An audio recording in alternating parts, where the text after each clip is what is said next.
Okay, we're live. Woo!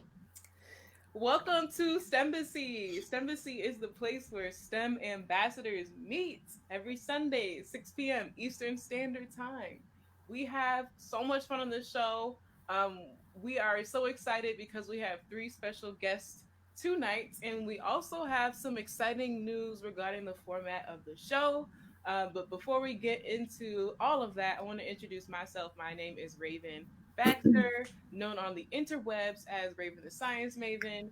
I'm a molecular scientist and science educator, and I created this show to create intentional spaces online for underrepresented folks in STEM to have a platform where they can shout their voice to the world and get their message heard and also have fun, a little kiki, have a little laugh and show people, right? And show people that scientists get down to. All right. And we play games with our audience. We have game prizes. We play trivia. So make sure you stick around for all of the fun because there's always a time to laugh during STEMbassy. So let's have Amanda introduce. Hi, I'm Amanda. I am from Florida State University. I'm an undergraduate. I'm graduating this semester. In a month, we'll be done. And yes, I'm so excited. And I am a molecular biologist. I will be doing my PhD at UCSD in the fall. And I'm super excited to, be a part of this. Awesome. So exciting. And I'm Chanel. I am a cell molecular biologist by trade. I work in human health and toxicology, and I have my DRPH in public health. Woo! And I also want to say that we have two of our fellow scientist hosts in the chat. We have Jay Amanda, and we also have Ariana Soretta. And they are both in the chat, hyping you guys up, getting the conversation started. So make sure you say hi to them as well. They will be on the show in the coming weeks as we transition to our new format of having multiple hosts. So I want to say hello to everybody. Make sure in the chat you guys hype it up. Give me a little Hi. drum roll. Give me a drum roll in the chat. I don't know how you do that.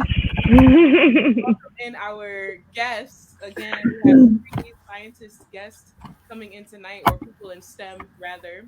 And so I'm going to bring in Miss Genevieve, Dr. Genevieve. Hi. Hi, I'm Genevieve.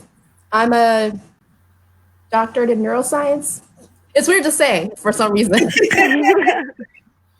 So I'm a student, but I'm not a student. I'm a whole doctor Hey. in neuroscience. Currently postdocing at a nonprofit institute, Cornell Chemical Sciences Center in Philadelphia. But I did just accept a visiting professorship role at the liberal arts college in Cuba. So that's it. Congrats. That is so exciting, guys. So Super exciting. say congratulations. The world doesn't end before I can get there. We'll get there because Chanel's on it. Chanel is on it, y'all. Okay, we're gonna bring in Ella to the chat. Ella, do you mind introducing yourself? Ella has her mute on. The mute is on, Ella. Hi, technical difficulty. Hi, everyone. I'm Rafaela. I'm a recent graduate from Kennesaw State University, and I studied mechanical and industrial engineering. Right now, I'm studying intellectual property law at Northwestern University Pritzker School of Law.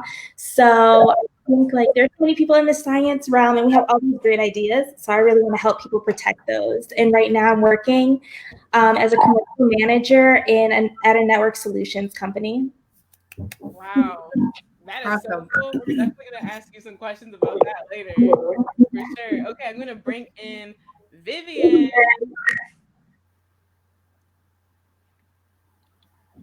Hi. I can't hear all that well. I'm sorry. I'm having technical difficulties. We can hear you. But can you hear me? Yes. Yes. Okay. I'm Vivian. I am a principal research scientist. My background is in biodefense. And I'm excited to be here today and learn from all of the other amazing women in STEM. Yay! We are excited to have you as well. So now that everybody knows what everybody's into, and I'm looking in the comments, everybody can hear you in the chat as well. So that's good.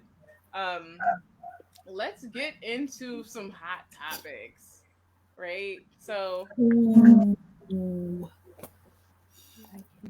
looking in the comments. Is this better? Can you guys hear me a little better now? Okay. Yeah. Okay, just checking. Hi. So, let's talk about some hot topics, right?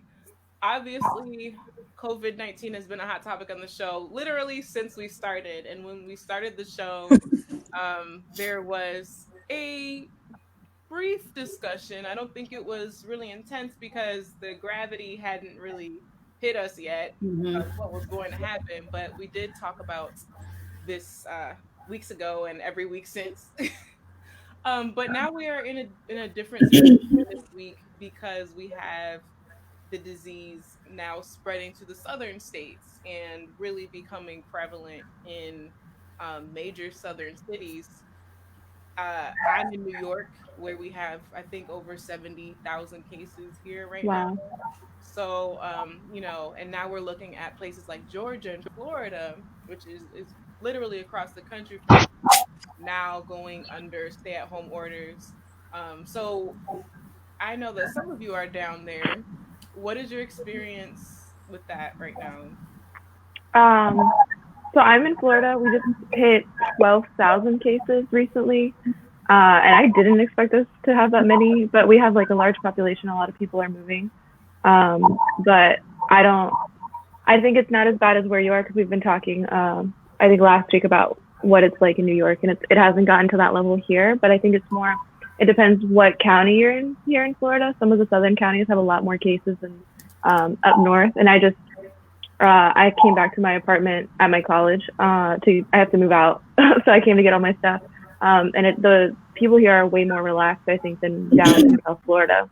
So I don't know if that's helping it spread in any way, or like if there's something happening with that. But yeah, Alabama isn't doing enough. Yeah, I don't know what's going on. Is anyone else in southern states? I'm in Atlanta, Georgia, and Okay.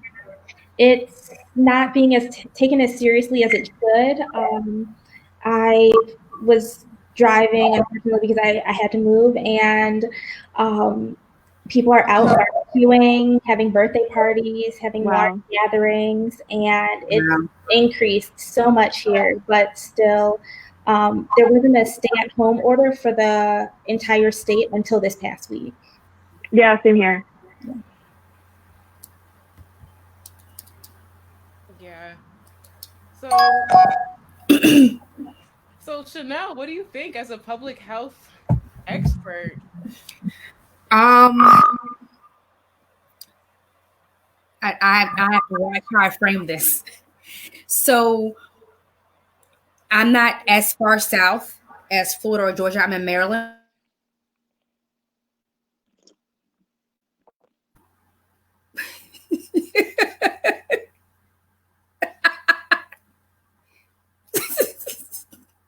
Can everybody hear me?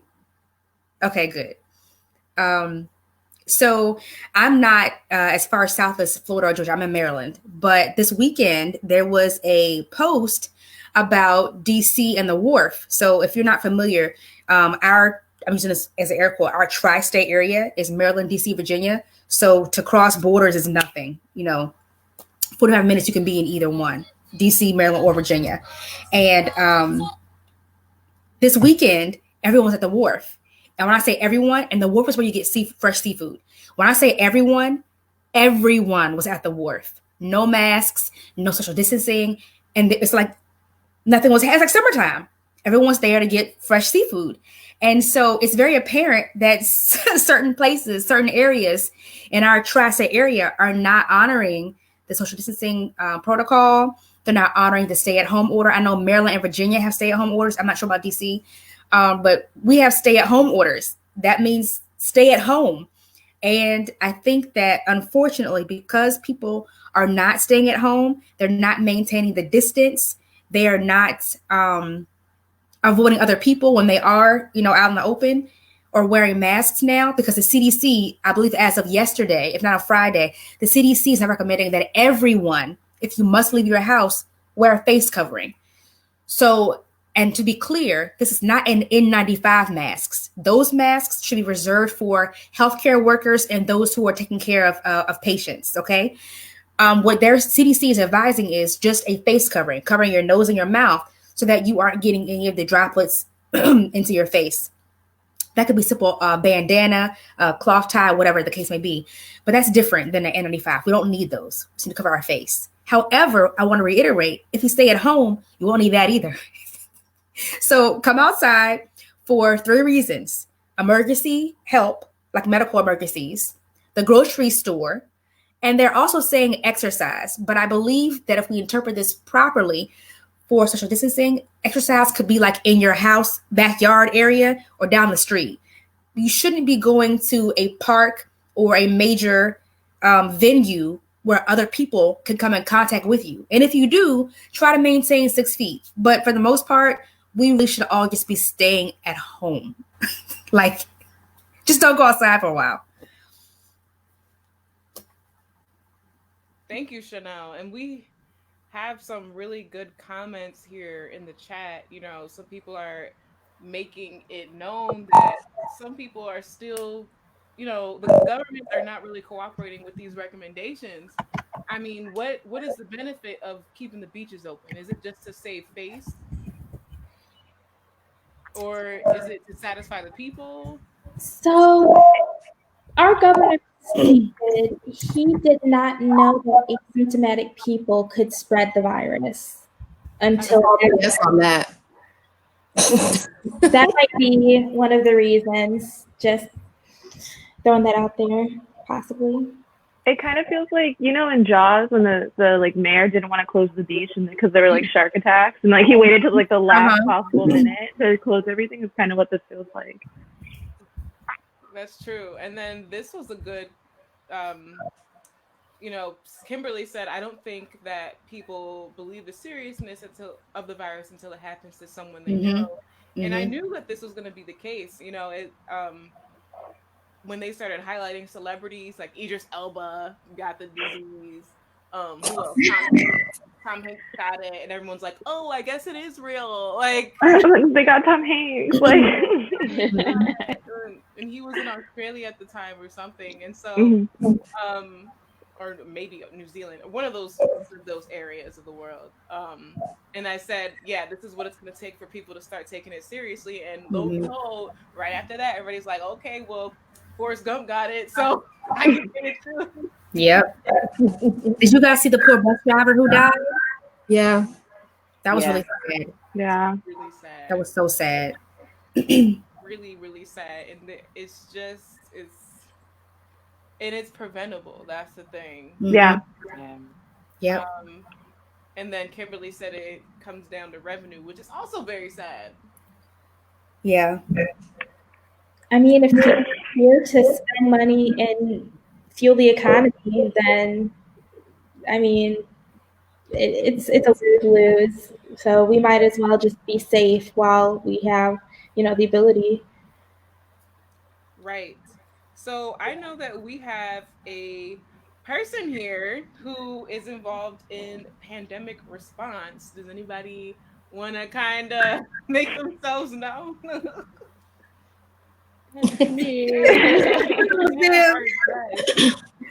Vivian's involved in pandemic response. So, are you involved in the COVID response?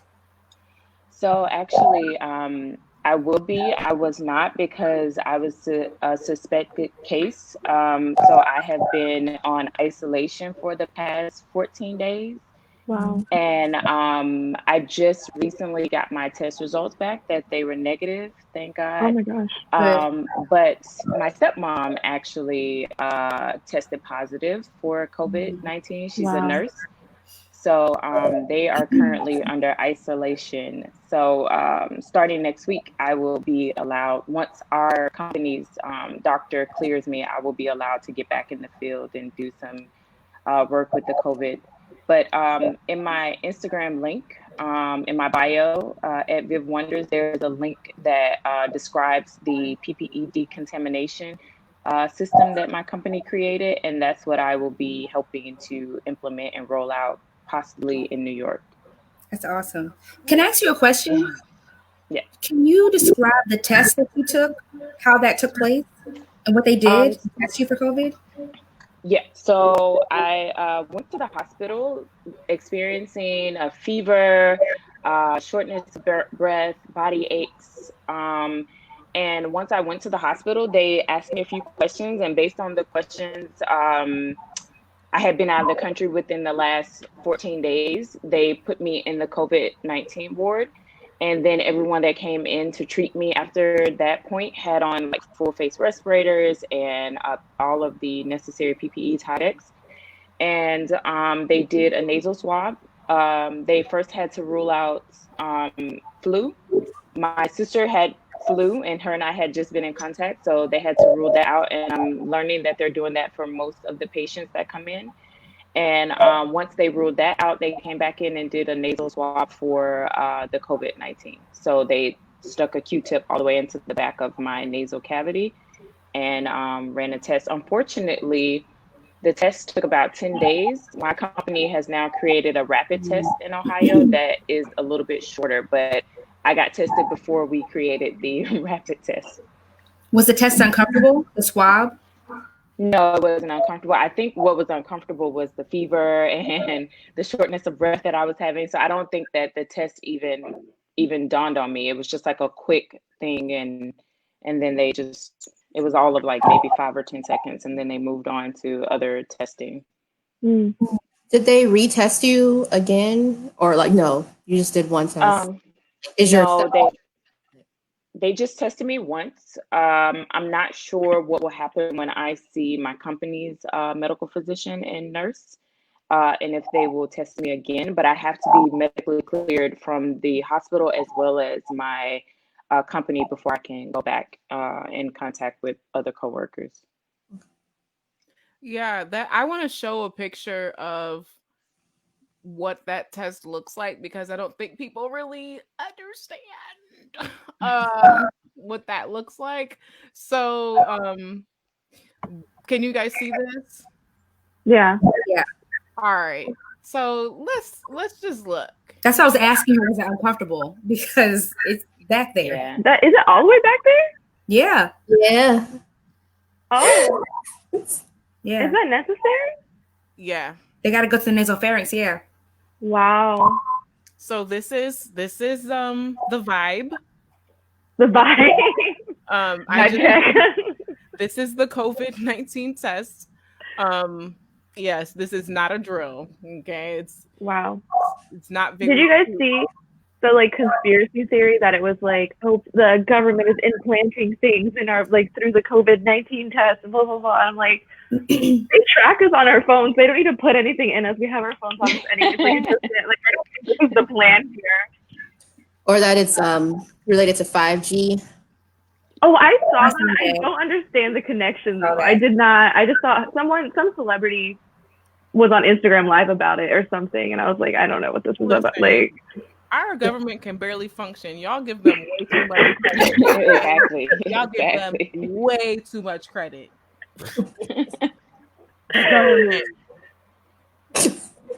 Is anybody's state encouraging the testing? I don't think like. No, it's like it's kind of like you have to call somebody and they do the questionnaire and they're like, then you go to wherever. If you have a fever, whenever you get there, it's like then they'll maybe do it. But it's not like, oh, come get tested. Like in Broward County, they had a drive-through testing, but the drive-through testing was for healthcare personnel. So like if you were part of the public and you weren't, like you couldn't do it. So in DC recently, they just stated that they were offering free testing for everyone. My friend who works with the government there sent out a mass message from about testing for all of the citizens there. So I think that's the only one I heard of that just offered like free testing regardless of if you have symptoms or not. Where is that? DC. Oh, DC. Okay. Yeah, I thought you're in DC. Pardon? You're in DC? No, unfortunately, okay, not okay. anymore. I thought that you had to have been in contact with someone who tested positive in order to get a test. But I don't, or if is that different state to state? It's probably different state to state, depending on like how much tests they have, like if they're like reserving them. Yeah, I think that's what they're doing here in Pennsylvania. Like, if you've been in contact with someone, then you can. I'm not sure. I should double check that. Kimberly King says that they have drive-through testing in her city. Do we know what state are you in, Kimberly? I'm trying to see. Georgia, I think. Georgia. Oh, Alabama, maybe. It's in Alabama. Yeah. I don't. Yeah. They say the radiation from the veggie network has weaker immune system. Is there any science? Do you see that comment that's like they say the radiation from the 5G network causes a weaker immune system? Is there any science behind? Like, there's probably not. But like, does anyone know anything about that?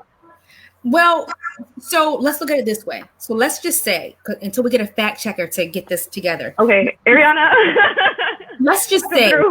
So Ariana, we know you're in the comments, our resident fact checker. So until we can get that underway, think about it like this. So many things emit radiation. You know, microwave is gamma. You carry your cell phone on your hip all the time. Earbuds, like everything gives off radiation in different amounts. So if we're going to focus on 5G, and mind you, our phones are 4G.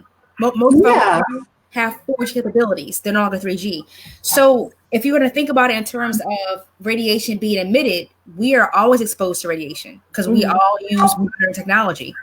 So now how much of it varies between the product you're using, but if we think about it like that, think about the exposure over time to radiation every single day, and then think about this new 5G that just came out, and then use your own judgment based on that, if that makes sense. I'm so confused because we've been having 3G and 4G for years. Now all of a sudden it comes to 5G and now it causes corona. Like, I don't understand. I think the point that was made in the comment was that it weakens the immune system. And what I was adding to that is if that is the case, if it does do something to the body, because we're not saying it doesn't right now. We're not saying that's not what happens. What we're saying is, if that's the case, think about all the radiation you're exposed to on a daily basis from other modern items that you use. Okay, so then 4G doesn't expose you to radiation, but 5G does? Like, the thought behind this theory. Yeah, everybody's excited about 4G LTE. Now all of a sudden it gets to 5G, people are like, oh, tear down the towers. And I'm like, what? So something that's interesting is I don't even think the day-to-day individual knows what the different generations, what the differences are. Because even me working at a networking services company, I asked my supervisor, well, what does the G stand for? Because we're talking about 800G networks for these large companies that provide cloud storage. And I was like, well, I know that we're usually talking about gigahertz, but what is this G? So it's just generation. But what are the differences between each generation, each revision that they're rolling out? Yeah. From what I know about this, can you guys hear me okay? Okay. So from what I was hearing about this and what I've read is that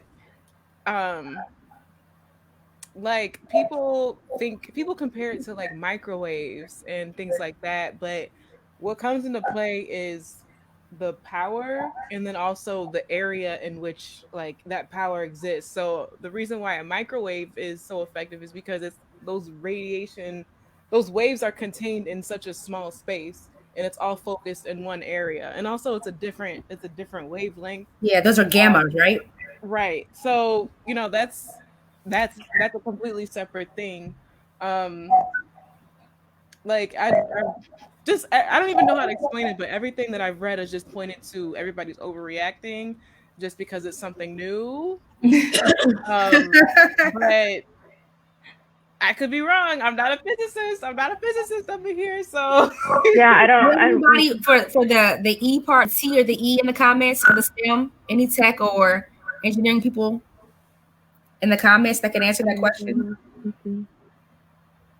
I don't know. We can maybe do some research this week and come back next week with some answers. Yeah, that's not. But I don't know, but I don't mind looking into it because I'm curious about it anyways. But I did see a story and it says British 5G towers are being set on fire because of coronavirus conspiracy theory. Exactly. So. Oh my God. Maybe we should look into this, educate the public. So that's Are they really destroying property? Like really? Leave the towers alone.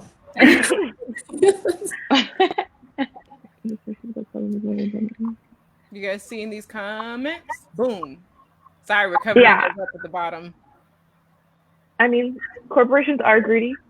I agree with you there, but like I don't know, I just would be interested in the science. Like at least like I know I've seen some of the 5G radiation posts since last June. Like 5G is bad for you, whatever. So that's before the coronavirus. So I don't know how much testing has gone into that, but I'm more than willing to look into it this week and then come back with you guys with some facts. I've been to I've judged science fairs where kids have done Wi-Fi tests and like growing plants around like different distances of the Wi-Fi router or whatever. I'm really not a tech person, so please don't jump on me with the language. But what the kids experiment found was kind of interesting because in most of the cases the plants grew smaller and weaker the closer that they were to the Wi-Fi router, which I found was interesting. You know, it's a kids science fair, y'all. We are whole scientists up in here, so please don't, like it makes sense. But it does. I'm wondering if the plants closer to the router are more indoors and receive less light or something. You know, like I don't know how thorough they were in their controls. Yeah, exactly. Where's the controls? I'm just putting it out there. That's all I know about 5G Wi-Fi and all this. But so let's think about it. Let's think about it in a grand scale, right? So we know at the basic level, we all took basic physics, right? Like I know I did, even though I didn't like it. But we all took basic physics, right? And then, like we all know radiation causes damage to cells. We know that because we use it for we use it for cancer treatment. You know, so radiation does cause damage to cells. I think that what I would counter, I don't want to say I want to argue, but what I would counter to that point is, although we know radiation does cause damage, at what level is that damage detrimental to this effect? Yeah. Does that make sense? Yeah. But we're not denying that it causes some level of damage to at the cellular level. I think the question is how much damage and over how much time? How intense does the radiation have to be for it to cause this amount of damage to someone? Yeah. And then they also keep saying that like the symptoms are the same as radiation poisoning, and they're not. They're not. They're not. If you have radiation poisoning, you know. Like there's no doubt about it. You know, there's no question. And they list symptoms of radiation poisoning, and I'm like, those are not the symptoms. They're not the symptoms at all. What are the symptoms of radiation poisoning? I do not know. Like you look and feel like something is killing you, basically. Like you know. Okay. The physical and you don't have breathing issues. I don't think so. But they were saying a lot of vomiting, diarrhea, lots of like smell and taste, and but like they're like, since that's my area, smell and taste research, there has been linked to, especially within like female patients between like 30 and 60, they've been recognizing that they lose their sense of smell before the symptoms kick in. Not in everyone, it's not like fully fleshed out yet. But whenever you get any upper respiratory infection, you lose your sense of smell or taste, and that kind of they go hand in hand. So they're like, yeah, that's it, and that's linked to the radiation. And I'm like, no. Your rapidly dividing cells too, like most of your epidermal cells. So I think it's really harsh on your skin and hair as well. Yeah. So again, the physical attributes are really devastating as well. We're definitely gonna have to revisit this in the future. I feel like we some super interesting point that Kimberly made. Super interesting. Yeah, really interesting. And I was actually going to come back to you, Genevieve, and talk about the loss of the sense of smell and taste as it relates to COVID-19. Do you feel like? So I guess I want to know your perspective as someone who specializes in that. How did you feel when that started to become highlighted throughout this pandemic? That was really interesting because I just didn't think that was going to be a factor. Or usually it's a factor, but like people don't really care about their sense of smell until it's gone. Mhm. It's like, something happens to your eyes, something happens to your ears. It's a whole freak out. So everybody's coming in with all these other issues. What's definitely going to get overlooked is, I can't smell nothing. And so they're getting the data from Italy that's coming over now is a huge data set now. And they've just created this huge smell and taste consortium for COVID that my company is a part of. And I think it's really interesting, but what's something that's different, because we just did a journal club on this, and we were comparing two papers. One older paper that came out with looking at loss of smell with upper respiratory infection and loss of smell with COVID. The loss of smell with upper respiratory infections come afterwards. So you get the upper respiratory infection, then later on you lose your sense of smell. And then that was noticed in women around menopause age. And with COVID, they're noticing that it's a symptom first. They lose their sense of smell, then they start to see the COVID symptoms, and then it's younger females. And we don't know if there's like a sex difference or if it's like, men never report things. So if it's that, or they're just not noticing because it's a sense of smell. Like people don't figure it out because they're like, things taste funny.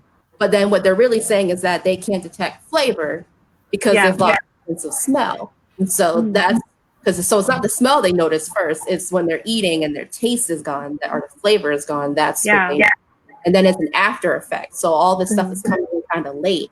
But I got to give it to these scientists. They have been pumping out these papers for sure. archive like rah, rah, rah, like so fast. With the paper. Wait, so how are they doing it? Bio archives with the No, that's not what I'm talking about. No, we want the blah, blah, blah.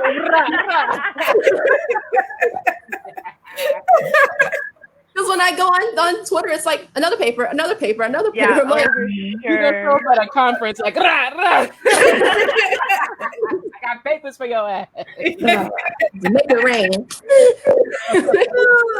Academic rain. Yes. But yeah, I think it's really interesting. It'll be now that they are paying more attention to it. Now people are going to ask those questions. So I have a coworker who's in Italy or who's from Italy, and she's got friends in Italy, and they're still dealing with the ramifications of not being able to taste. So she's having them do little at-home experiments with like apple cider vinegar, things like that, to see how their taste is changing. But now they're asking that question to patients now, like, have you lost your sense of smell? Things like that. But it's still not that helpful since you don't really know, and it's only been in like female so far. No real correlation or connection with like men having this issue. So That's interesting though. I wonder why. I think it's because a male physician.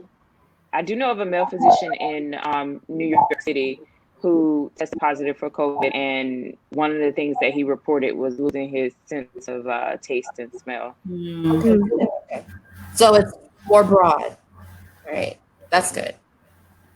So hopefully, and I think it's with like younger population now, not so much the older population. Yeah. So I think nice. Like hopefully, it can be like a way you can like you detect that, then like get in there earlier.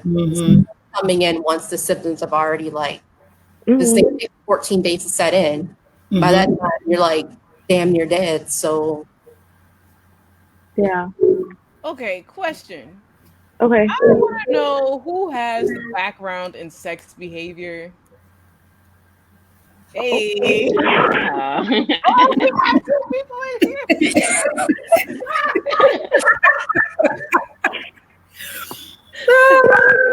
More than one hand. Surprise. Okay. So this is a total like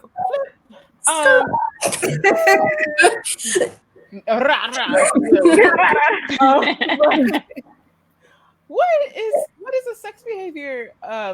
What? well, like, My background is in rodents, but it can also apply to humans. But maybe the human person wants to go first. Well, mine is actually happenstance because of public health, and so my master's thesis was actually about sex education among youth and how it's taught, and so that included behaviors and also deal with the cognitive versus the affective domain of learning and how we teach sex and human behavior, all that kind of stuff. So it depends what your question. What is your question? Depends whether I can. Yeah. So like mine, like I just as an undergrad, I joined the lab, and then I joined that same lab as a graduate student, but then had to switch out of the lab, and we studied male rodent sex behavior. And so we studied the area within the hypothalamus that's important for or necessary for male sexual behavior. So from that, I get to learn about female sex behavior, and then I talk about sex in general. So then I just learn all this extra stuff that I can tack on to it. But now I do smell and taste research. But I got into it through pheromones. So. Listen, I have a question about pheromones. Can humans do? Is that real? Like for humans? It's not real for humans. It's not real for humans. Thank you. I was like, you need a vomeronasal organ in order to detect pheromones. We don't have it. It's vestigial in us. We don't have receptors for it. So like all that Axe body spray, all the like gas on your neck and makes the ladies go wow. Like we all do like a nice smelling person, but it's not. Right. That's going to be like a panty dropper or something. Like it's just like. Oh, it's not. Like panty slider. So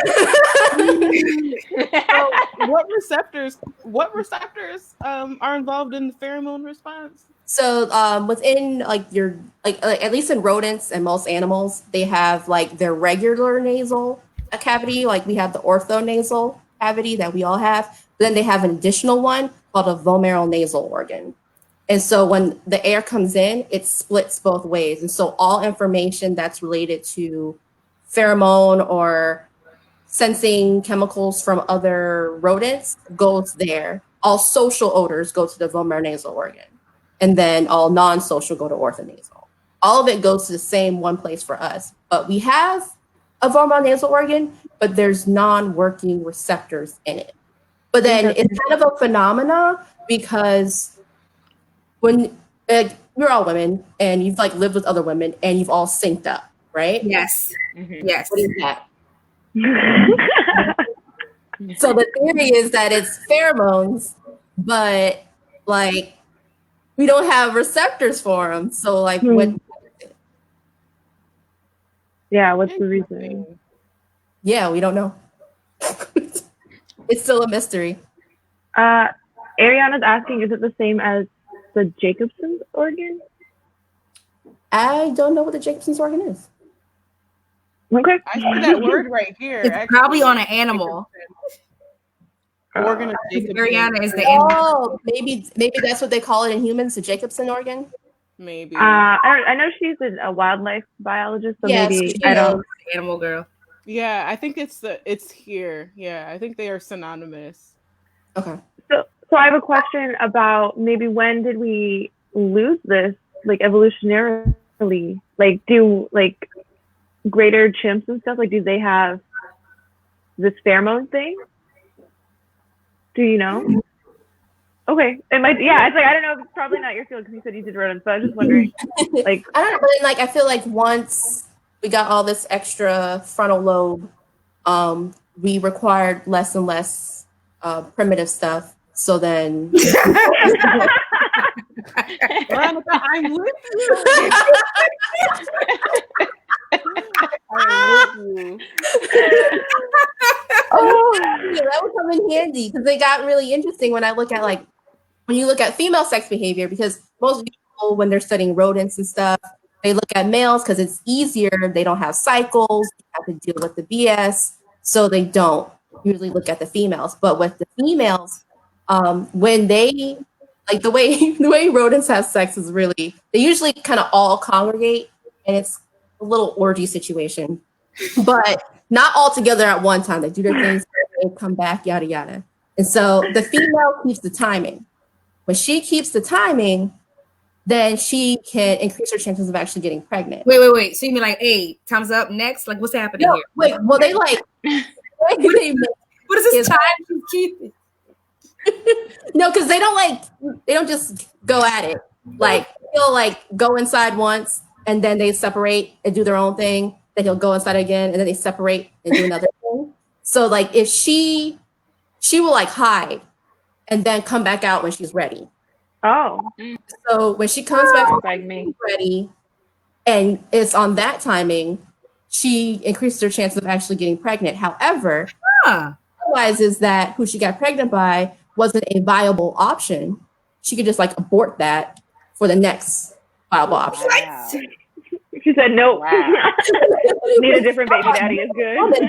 Wait, I'm sorry. I need clarification. When you say abort, do you mean actually terminate the pregnancy as if it's already happened? Or do you mean she can kind of switch sperm out, like push the sperm out? Yeah.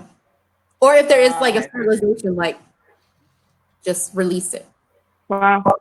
For the next, a more viable male, so that it increases the chances of her offspring being. Yeah. Savage. Wow. Yeah. I love that for her. I learned something very new, and I'm excited about this new discovery. It's kind of interesting. Entertained about this, but the possibilities. Like when I learned that, I was like, you know how much time and energy we could save if we still had these ability to sniff out like, oh, this was, but this one is. So like you can be like, oh, you know. Look at Jay Amanda. Jay Amanda said woo-ha. Oh gosh. A kid. I'm sorry, Genevieve. I'm so entertained by this, and I should not be. It's interesting. We like science. It's fine. Yeah, that was really cool. Like I was upset because like they NIH stopped funding it, so I had to like.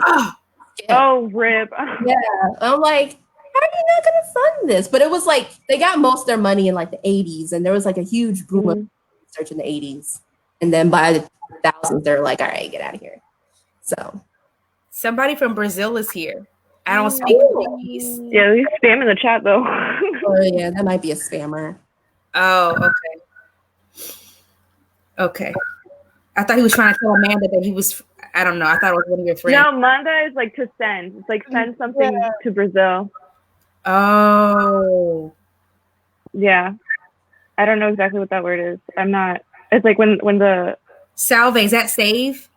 I thought that means like like salve is like to like save. So like I don't like send something to save Brazil, like maybe a cure. I don't know. I know they I don't think have as many cases here. My mom has like the Brazilian news channel, so like I was seeing when I was at home, and they shut down everything.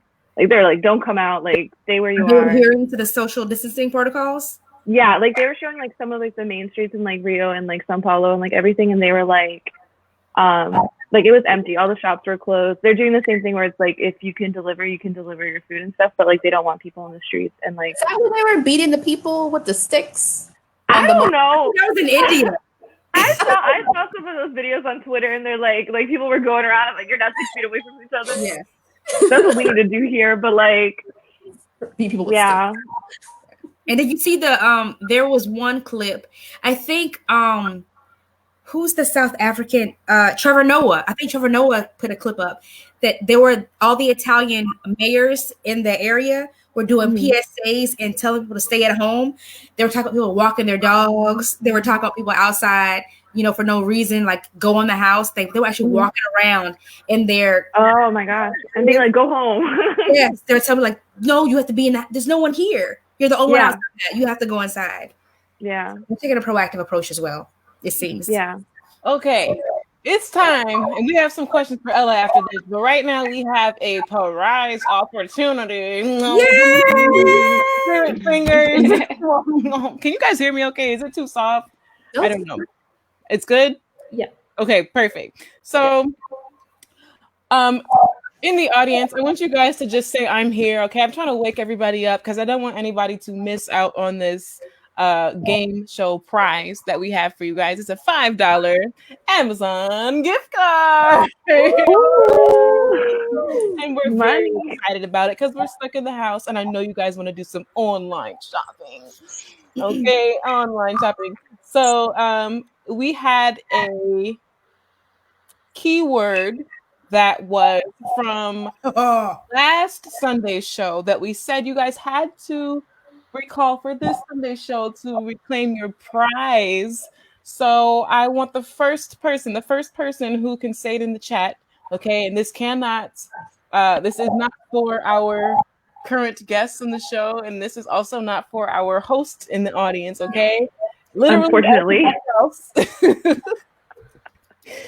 I need to know, what was that special word that we told you to remember for this week's show? And I'm going to give you guys quite a bit of time, okay? You know? Because you saved that note in your phone a week ago, going through. D. Oh, D coming through. She yelling it. You got it. D came through. Wait. Yes. Did you guys hear that? Yes. You heard it. Yay, D, can you tell us what crepuscular means? There's going to be a bit of a delay, so you're probably not going to respond for a while, but I'll just explain a little bit about what happens. So every week we will have one word that you will have to remember the word and the meaning of the word for the following show so that you can be in the running for a prize. All right. So definitely stay tuned throughout the show. We haven't determined what the word is for this show yet, but we will let you know. And when we let you know, keep that in mind. But D, do you have your answer for what crepuscular means in the chat? She said that wasn't part of the deal. You can say you can't remember the word, not the definition. You say no, the word. My goodness. Well, crepuscular is a word that we use to describe organisms that are active at dawn and at dusk. So yeah. D got it. Active. She said exactly what I just said, so that's pretty cool. Active at dawn and dusk, and I believe Ariana, who is one of our hosts, she's in the audience chat. She is a wildlife ecologist, and she kind of put us onto this word. I believe she said that bunnies, like rabbits, are an example of crepuscular animals. So, way to go, D. Make sure you hit us up. I'm pretty sure you have our email already. You stay taking our money. Right? She's collecting them. Yes. Right. $5 adds up. We have to weed. I put our email address in the chat so that you can send it to the STEMbassy@gmail.com. And we will get your reminder to send you your $5 Amazon gift card. Woo! Thanks for playing, guys. Okay. $5. So we have another game later on in the show, so keep staying tuned. But now I have questions for Miss Ella. Ella, A. All right. So Ella said that she has expertise in submarine network solutions. Okay, I just want to repeat that. Submarine network solutions. Ain't none of y'all doing that. Okay. No. That's all you, Ella. So everybody pull up a seat. We finna learn today. Okay. Can you please tell us about submarine network solutions? I love saying that. So I wouldn't call it expertise. For some reason, I like to explore different areas of engineering and technology, and I found my way into network solutions last August. And when my supervisor told me about the opportunity to work on a deal with submarine networks, I'm like, are we making sure that submarines have Wi-Fi access? Like, I had no knowledge of what that was.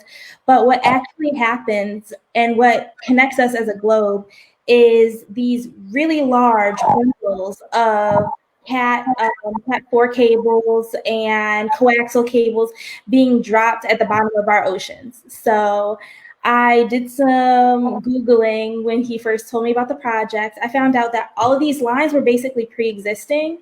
They're the old telegraph lines. And here's a picture. These are all telegraph lines, but primarily between the US and Europe.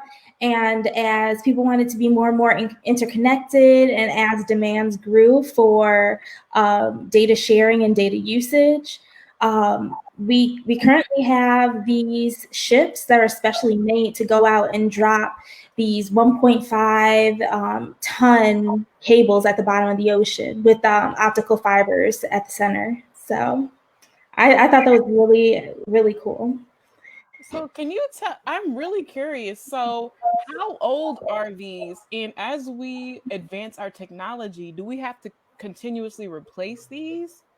So I'm not sure how old they are. I know that some of the earliest lines were run because of needing to communicate during the World Wars. So with the new optical lines, probably within the last 4 decades, dropping those connections. But these lines are constantly getting spliced, repaired, new lines dropped. And right now, honestly, I think companies are looking for more and more capacity.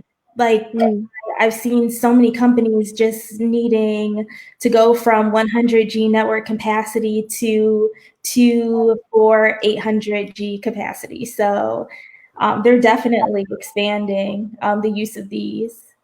So what do they use them for now? Or are they just a backup system?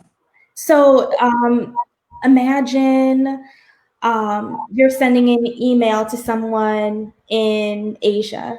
They get it almost instantaneously, almost minutes after you send it. So that's how it's being communicated. What's happening is our computer is communicating to our modem router. Our modem router connects to that little ugly green or gray box at the end of our block. And then that box is connecting to a local data center, and that's connected to a metro network. And that network, it's just like a web, so to speak. And the World Wide Web?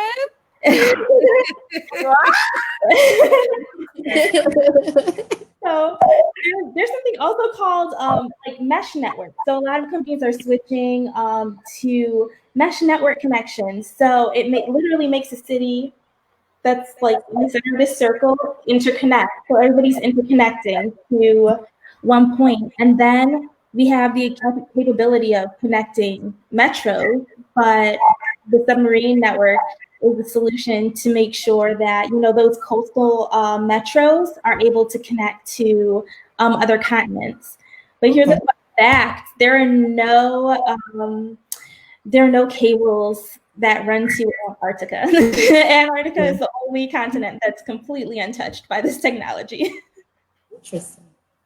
That's so cool. No clue. Learn something every time. Yeah, this is so cool. Are you good, Raven? You look like you're going through it. Because look, me and Veronica, we're on the same page right now. Yeah, this is so cool. My mind is Veronica really, so cool. Me and her have the same face right now, just like the entire time.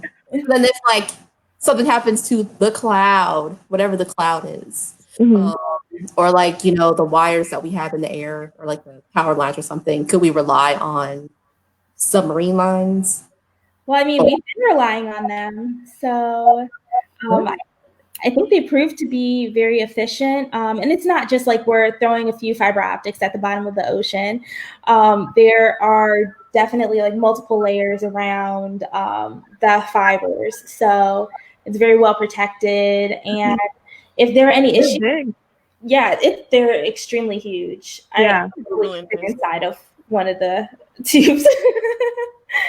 But when they're damaged, people know instantaneously because that's when you have your little network outage and you're like, why can't I stream YouTube or why can't I watch Netflix right now?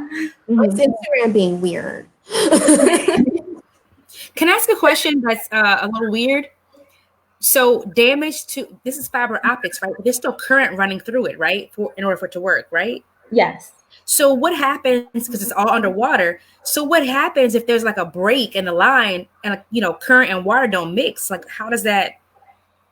what happens? Is there protection against that or safeguards in place, or do all the little fishes just kind of get zapped and like what happens? That is a really good question. So the only thing I know about repair is that the ship follows the line until it finds the area where the break occurs. It pulls it up above sea level, and they're able to splice it and repair the wire, and then they drop it back into the ocean. So I would like to know how it affects the wildlife and submarine life. So that must mean there's like a covering or something so that like the wires aren't like exposed to the water. Yeah. There are about, I want to say like 8 layers of protective material. So yeah. Fishes. That's the wire, the little wire? Yeah. That's what our internet goes through. You know what, Raven? I'm sorry for calling you out because I'm shook right now too. That's crazy. Like everything is just like wires. You can see how the wildlife has grown around it. Like this is a whole coral reef situation happening right here. Like, well, since this is here, might as well adapt to the new environment, My screen went black, guys. I'm back now, though. Look at this. I mean, this is really... I wonder how you become a repair person for this. Like, what is the job qualification? Like, you have to be an engineer, but also a certified submarine, like scuba diver. Like, so listen, you could do both, honey. So I would like to be more hands-on. I think this is like the first position where I'm not as hands-on because I'm office-based, but I would like to just go out there, go on a ship and, see what's going on. That sounds so cool. Yeah, interesting point, Veronica. The thing is, oceans are international. What do you call them? Somebody help me. Like they're not owned by anybody, right? They're international waters. I don't know what it's called, girl. Oh, but I think you're right. International waters. Okay. So yeah, I don't know who's going to protest about an international water, but I mean, it doesn't look like. Oh, hold on. We have the wildlife ecologists. Shipwrecks seem to show the same after the initial disturbance. Corals and other animals will colonize it. Good for them. Reclaiming our space. Yeah. These humans down here messing stuff up. We got this. Taking over. Under the sea. Exactly. That's what they said. So what's your most favorite part about your job, Ella? It seems like it's so interesting. I honestly don't even think I've scratched the surface. I think the best part about my job is working with a team that it includes product line management, sales, finance, the actual engineers, and people who roll out the technology. So honestly, I don't think I've tapped into my fullest potential at my new company, but I'm hoping that they will see that, I'm very multifaceted. So I want to get more hands-on and technical. I kind of just got my foot into the door. And then I want to see what other opportunities are there. But that's awesome. I'm so excited for you. Please. Yep. Like we have so much to learn from you, and it's very rare that we've had a person in tech on this show, and somebody who can bring that new fresh. You know, we've never talked about internet undersea cables on this show. No. Submarine network system. Solutions. Wait, hold on. Yeah, thank you so much. This has been so interesting. Okay. Does anybody have any questions in the chat? Diffusion of innovations. I'm actually curious about what Kimberly's talking about. Does anybody know what that means? Diffusion of like the spreading of innovation. So Is that new technology? Okay. Is that a tech class? Okay, that's what I thought. So what should our word be for this? Submarine. Yeah, whatever that Submarine network connection. Solutions. Solutions. Okay. SNS. What is the word of the day? I feel like that's 3 words. That's but 3 words. I don't know. I want to make it the phrase. Was it a phrase? Maybe just, I don't know. Is there a word for that kind of technology? Like, does SNS fall under a certain category? So I honestly don't know. I'm a newbie. I'm sorry. No, it's fine. It's okay. Fine. Yeah. No one knows everything. Yeah. That's kind of, it's still awesome though. I can't believe that there's actually wires across the world, like under the water. Like that's it's pretty weird. cool. That's awesome. We ain't even know. Wait, do they? Okay, maybe I just need to look at a map. I'm thinking about like trenches. Like, do they just run them right across? Like, they probably just don't go over the trenches. You know? They But, just like, drop them. yeah. Wow. And see, making me think about tectonic plates. Like, what happens if the plate shifts? Yeah, like what if there's Like, an mind earthquake or like shifting?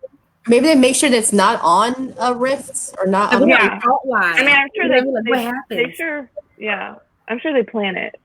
You're not gonna just drop a bunch of money in the middle of the ocean and then be like, oh, that works. Why not? It's just money. We can make more. It's It's fine. more. It's more. Just spread more. Okay, it's game time. Game time. Wait. Have we decided on a word? No? Not yet. We'll deal with it later. Hey, it'll come. All right. I guess you guys gonna have to stick around longer. Have more fun with us so we can decide what word we're gonna choose as our word of the day. Okay, we're gonna do some rapid fire questions. And as we're playing this game, I want you guys in the chat. I see about 10 of you guys are watching right now at this second on Facebook and YouTube.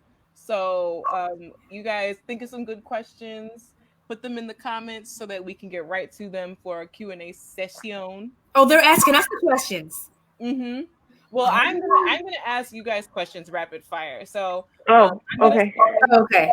Yeah, but in the meantime, as they're listening, if they have questions, this is the time to get them in the chat because it takes a while to pop up. Okay. But okay, so how this game is gonna work: Amanda, Chanel, Genevieve, Ella, Vivian. We're gonna go clockwise, right? Hopefully, it's the same. It looks the same for everyone here. Okay. Okay. So let's do the wave real quick too. I don't. Oh, okay. Wait, hold on. Let me get my. Okay. I'm ready. Chanel, catch it. I was watching Genevieve. You did it again? No, it's not the other way. Sorry. All right, ready? Okay. Wait. Yeah, I'm ready when you are.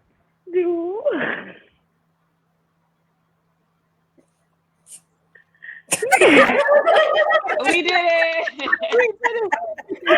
My favorite pastime. We're weirdos. It's okay. It's okay. It's the name of the science. So I'm going to, just in the same order that we went in, I'm going to ask one question. Each of you have to answer it rapid fire. So boom, boom, boom, boom, boom. Until Got it. And then I'm going to ask you another question. Okay, so are you ready? Okay, I'm ready. I'm nervous. Okay, now I'm ready. So, on a scale of 1 to 10, how excited are you about life right now? Go. 9.5. 8. About 9. 10. 8. Okay, describe yourself in a hashtag. Hashtag STEM Day. Hashtag Public Health Day. Hashtag Mr. Ratchet. Hashtag this is what an engineer looks like. Okay. Hashtag Wanderer. Oh. If you could do a love scene with anyone, who would it be? Harry Styles. Oh, no fair. No, this is not a fair question. Okay. I got it. Do I go or we still waiting? Amanda, we're still waiting on Amanda. I said Harry Styles immediately. I knew. We got to get him on the line real quick. Ghost from Power. Oh. Javante Rhodes. Oh,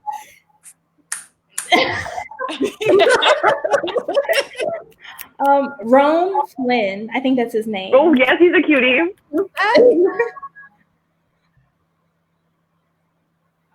Idris Elba. Okay. Yes. After the coronavirus. After that corona. He is never gonna live that down. He will. No. He will soon. Bless his heart. Okay, if your life was a musical, what would the marquee say? Oh. right now, Oh, this very moment, at this very moment, right now.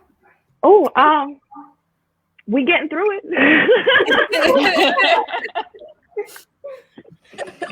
Amanda Wacker, we getting through it.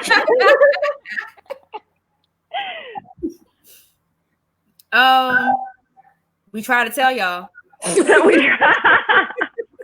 Sure. I got and then this happened. Oh. I like it.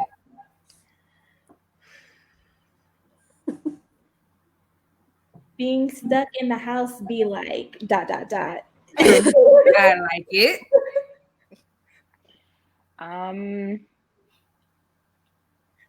She's tired.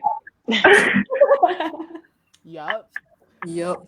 What is one thing people don't know about you? I guess they about to find out. I really like Harry Styles. I know y'all know that. Y'all know that. One thing you don't know about me. I used to. So I'm a dancer now, but I used to be in ballet when I was young, and my mom took me out because I was bad at it.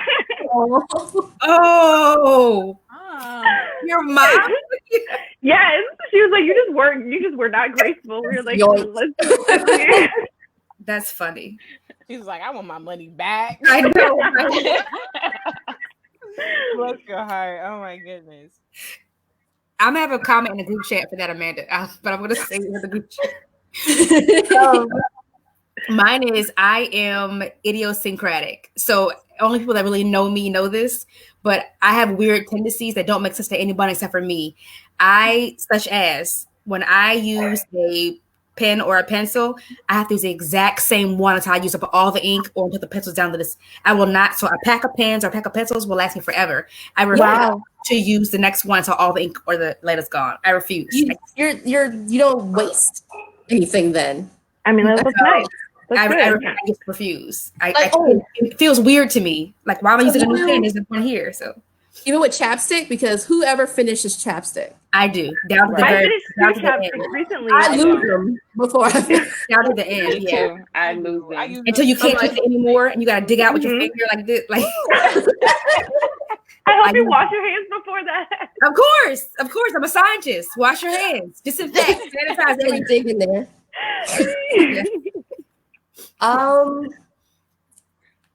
don't know. I think I probably put too much information on the internet. My Twitter's on private, so that's why. But like when I moved to Philly, I started doing I got into Muay Thai and MMA. Oh, cool. That I'm not good at it because like Okay. I never had to throw a punch in my entire life, so it took like a year for me to be like, oh, okay. Did your mom pull you out, Genevieve? Did your mom pull you out? But my parents were like, because you spar, and I was like I was sucking at the sparring because like it's like a dance with someone else, and like I would block something and then they'll hit me with like, you know, a hook or something, and it's just not working. And they're like, you can get brain damage doing that. You know better than to be doing that without like, you know, all this like a helmet on. I'm like, I'm not gonna do it with a helmet, but like, you know, they were a little concerned, but like it's within a classroom setting. They're not like not like Fight Club.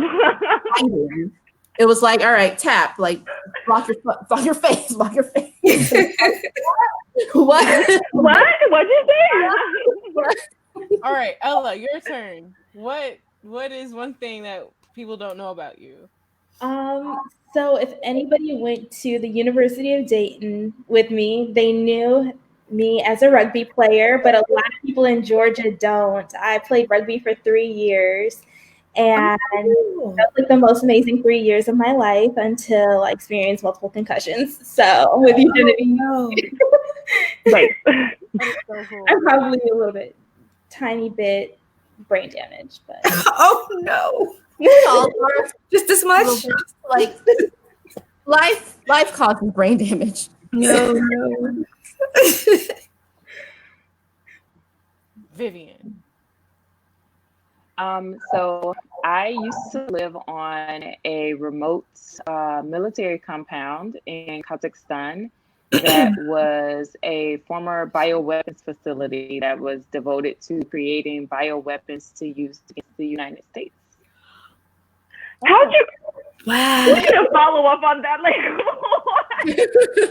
Yeah. Wow. Now, question. Is that in a secret? Is it okay for you to tell us that? Are we allowed to say that? Are we allowed to know this? Like, I'm getting off the live. I'm leaving. The chat's everything's gonna black out.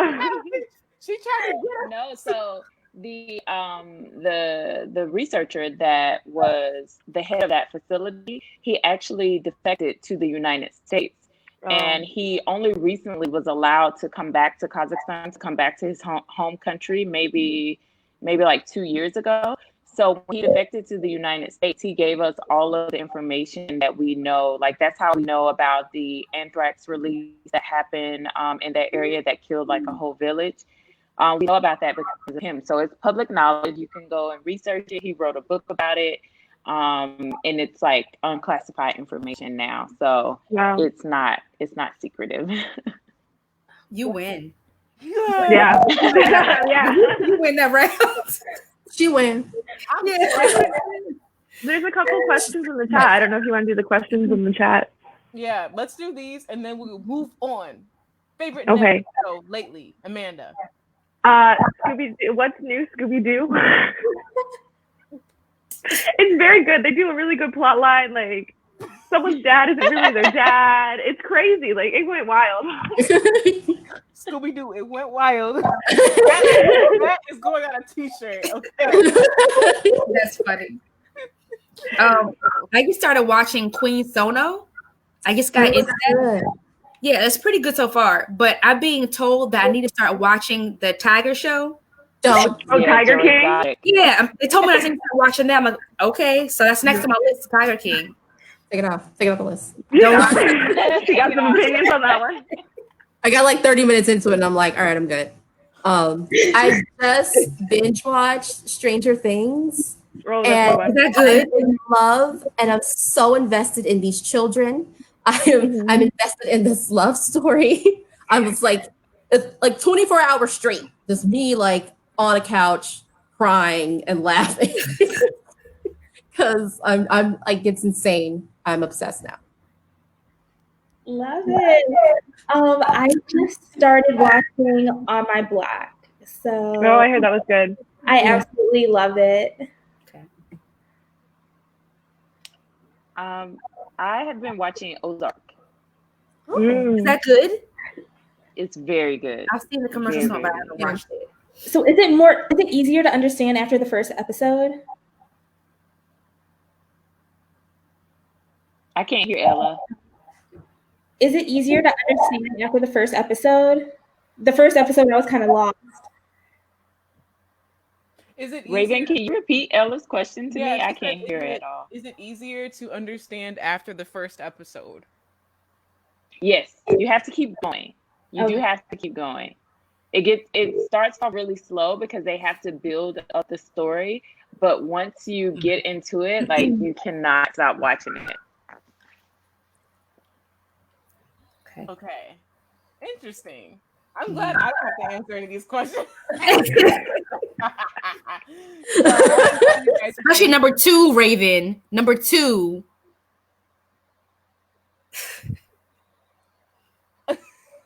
Okay, do I just go? Yes, go, Amanda. What do you think? Okay. Take away from the COVID. I think the modern governments are going to really adapt to having like pandemic responses. Like I saw this, I don't like, not to bring George Bush into this, but apparently in 2005, I was on Twitter today. In 2005, he was like, oh, like by the time we get a pandemic, it's going to be too late to like respond. Like, you know, we have to have that stuff in place.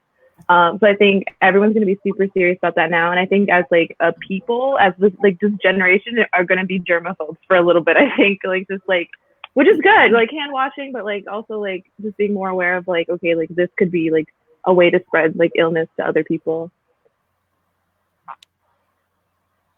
Passing. Okay, so I agree on that. I'm gonna come back to what I agree on later. I think the biggest takeaway for the U.S. is going to be how truly unprepared we are as far as our infrastructure for everything. Because at first I was worried about the healthcare infrastructure, but now it's everything. Everyone's run out of money. Even large corporations that are billion-dollar industries cannot survive past 3 weeks. They're already asking for bailouts. So that's the first thing that's going to have a heavy impact on the U.S. As far as science is concerned, I want to hope that means that science will drive policy. Because what we're seeing right now is not driving policy. It's the other way around. Everything else is taking precedence over science. But I would like to hope that after this and how such a large scale, I think that they'll finally start putting science first, and that will drive what we do for next steps. Getting back to what Amanda was saying, as far as everyone else being so germophobic. So I'm not germaphobe, but I've always been particular about certain things. Like I don't like cake pops. I watched a show on how they're made, and chefs use their hands to make cake pops. And ever since then, I'm like, yeah, I don't eat those anymore. So I think, but I've always been that way. But I think now, like Amanda said, people are going to have to think like, who made that? Who touched it? Were they wearing gloves? I think people are going to stop eating certain things in public now. They're like, no. Especially, have you guys seen the video of the man eating the soup out of the soup thingy with the ladle? At Whole Foods, yes. Oh. Oh no. Yeah, never doing that again. No more soup. No soup for me. Agreed. I think it's I'm agreeing with both Amanda and Shell because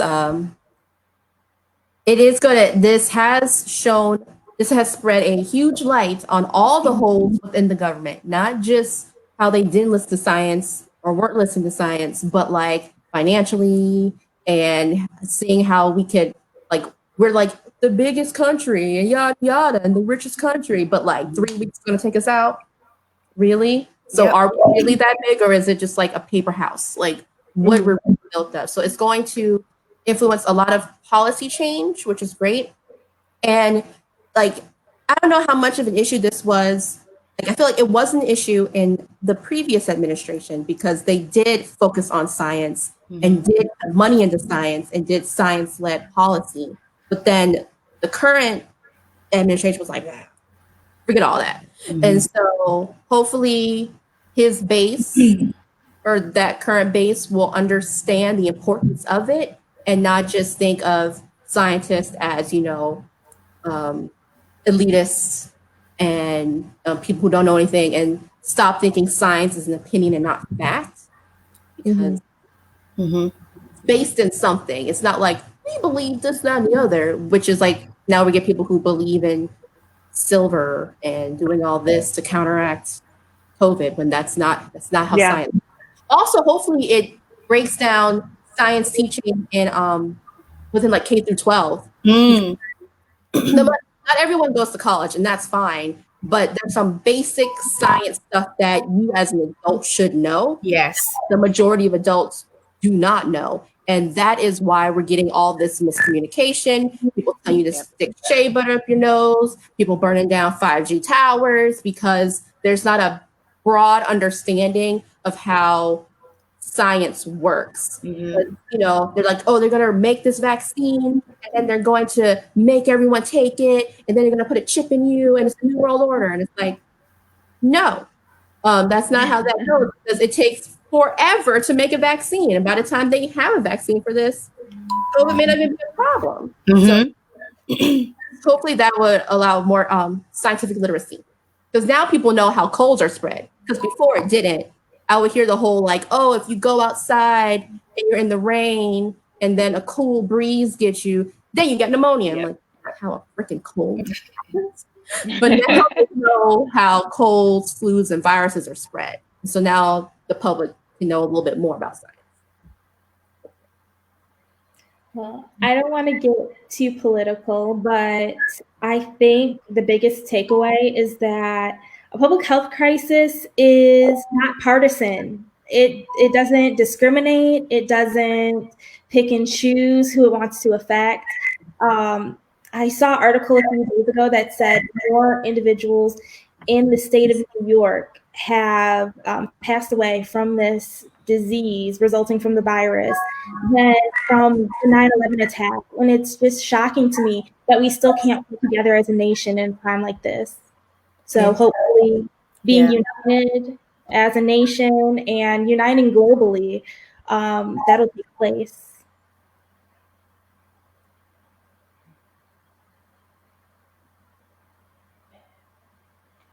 So for me, I think I'm thinking about the negative and the positive.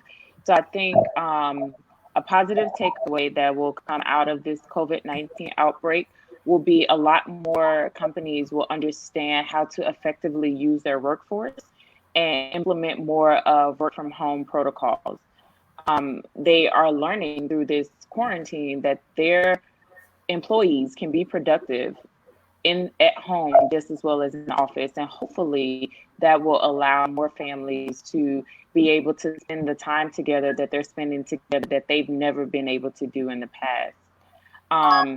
I think the negative outcome from this, it has shown like how weak our healthcare system is. Like even when I went to the hospital, I was reluctant to go because I was so nervous about my health insurance, because I had been living abroad for like the past 4 years and I didn't really need like really aggressive health insurance. So I had a very low cost health insurance, and I was very nervous about going to the hospital because I was just thinking about, wow, like my deductible is like $4,000, so I would have to pay like so much money. And it wasn't until I got to the point where I literally passed out and I was like, okay, well, yeah, I need to go to the hospital at this point.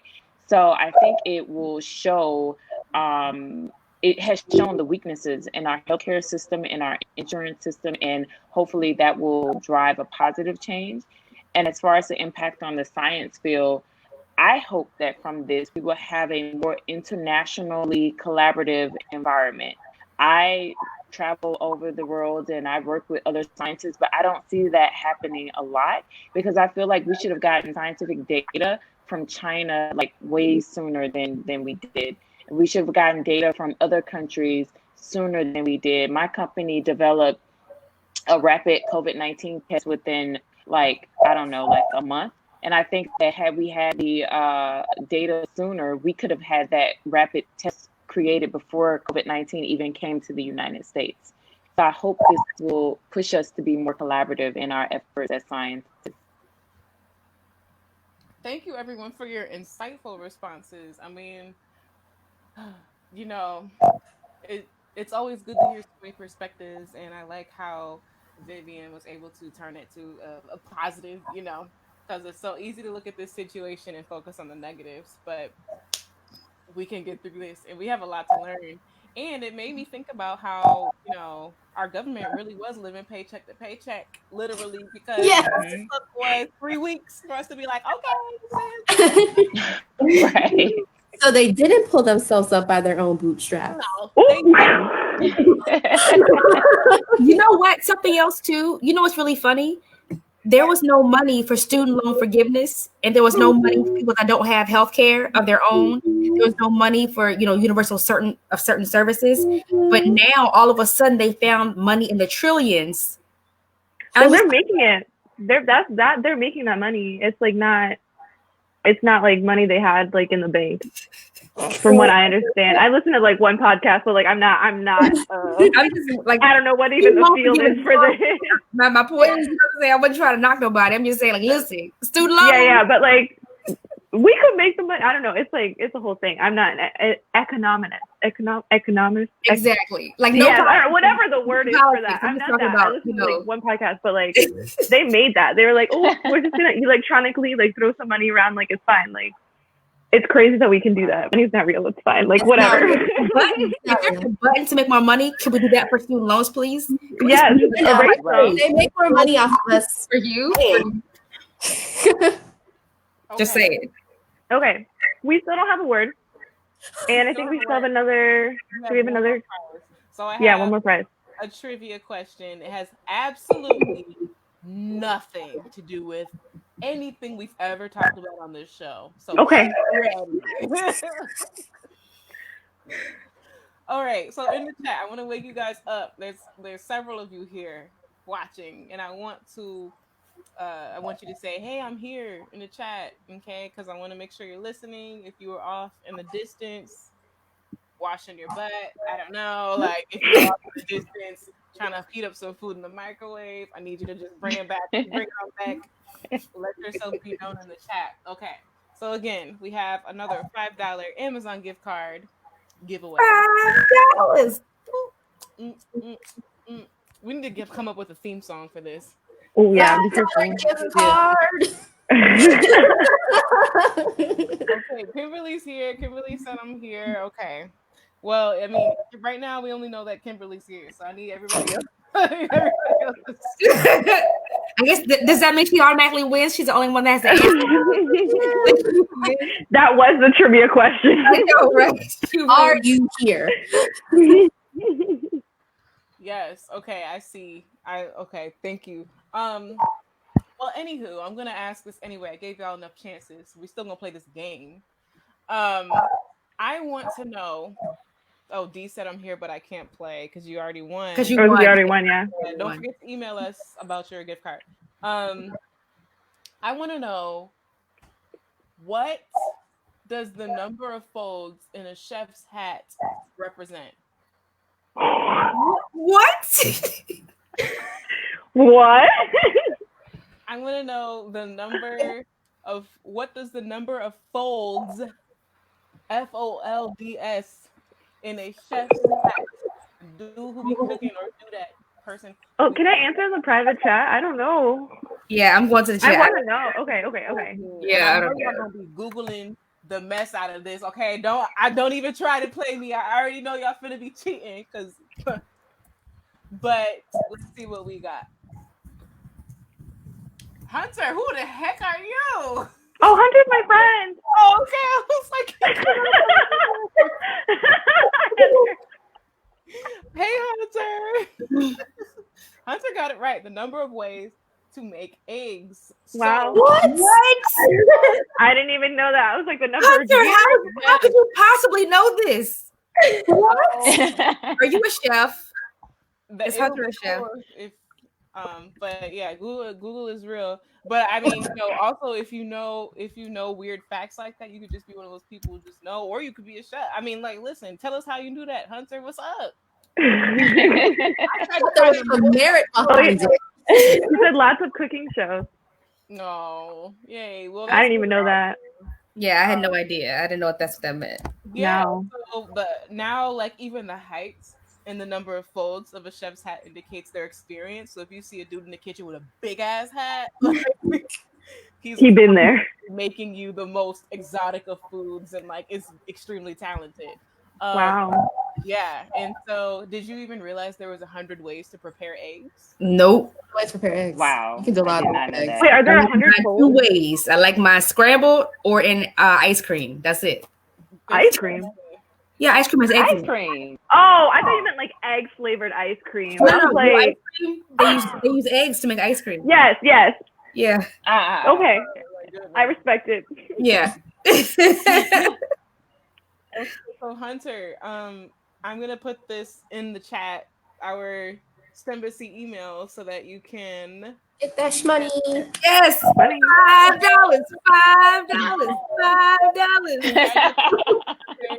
And on that note, we have our word of the day, and our word of the day is submarine. Okay. Submarine. And what I'm going to ask you next week is to give us the context of submarine, right? And you're going to say, we talked about submarine network solutions. The internet is really a series of tubes underwater. So let's keep that energy for next week. Wait, I'm laughing at Amanda. Oh, my roommate's dog is crying because she That's left why the I'm house, laughing. and I'm like, oh, hold on, let me. Hit that mute button really quick.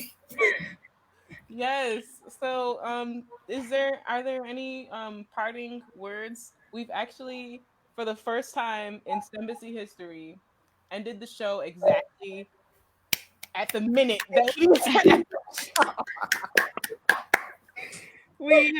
we've done exactly 90 minutes. I'm very proud. So ladies, I want to say thank you for coming on. Vivian, Thanks for having us. Genevieve. Yes, I'm looking down. Thank you. So weird. Thank you. Is any parting messages, anything that you're working on that you want to promote, any initiatives that you're passionate about? I really just want to give you this time to voice, use our platform as a place to voice what's going on in your life and anything you want the world to know. So Who are we starting with? Anybody? I want to share a little bit about an organization I'm in. It's the National Society of Black Engineers. Let's be. Yes, it's not only for engineers, and it's open to all multicultural backgrounds, all cultural backgrounds. And one of our greatest initiatives is called the Summer Engineering Experience for Kids. So that program is also known by SEEK. We have so many metro areas that provide girls and boys from 3rd grade to 5th grade basic STEM educational skills. We let them fly drones. We teach them what a trebuchet is, and then they get to make one. So just providing them, fun and informative science and technology exposure that they may not be getting in their schools. So if anybody's interested in being a mentor in the future or bringing their children to these camps, I strongly encourage it. As a mentor, I had so much fun, and I know the kids loved it. Yay! Thank you so much for That's awesome. That is awesome. Genevieve, Vivian, anybody? I don't really got much going on. Just house. Just being a neuroscientist. Just staying at home. But that's all I got. And then if I can move to my next job in July, I'll be a Kentuckian. So we'll see how that is. Oh, good for you. On that. Yeah. Vivian, anything that you would like to share or just voice before we sign off for tonight? I will likely be going back out into the world this upcoming week. I'm very nervous, even though I work in infectious disease and biodefense. I'm still very nervous. But I just some positive energy for this PPE decon system that we have in place with my company, and that we can continue to get this PPE decon quick and get the turnaround available for the healthcare workers so that they can continue to stay safe. Yeah, and we're gonna have you in our thoughts. Yep, sending good vibes. And thank you so much for what you're doing, because it's necessary, especially now during this time of crisis. So good vibes. Good vibes. Yeah. And we're also gonna keep your stepmom in our thoughts as well. Yeah. And we're gonna thank you so much. smooth recovery. Yeah. and that she doesn't, have too much suffering with dealing with the disease. So tell her we also send the good vibes. Yep, and a speedy recovery. Thank you. I'll take them. I'll take them. Thank you. All right. Well, that ends our show. Guys, remember our word of the day was what? Because I've already forgot. Submarine. Remember that for next week. And yeah. Thanks for and congrats to our winners, Hunter and D. And who else won? Just That's it. Oh yeah, Hunter and D. Congratulations. $5. $5. STEMbassy. We out. Good night.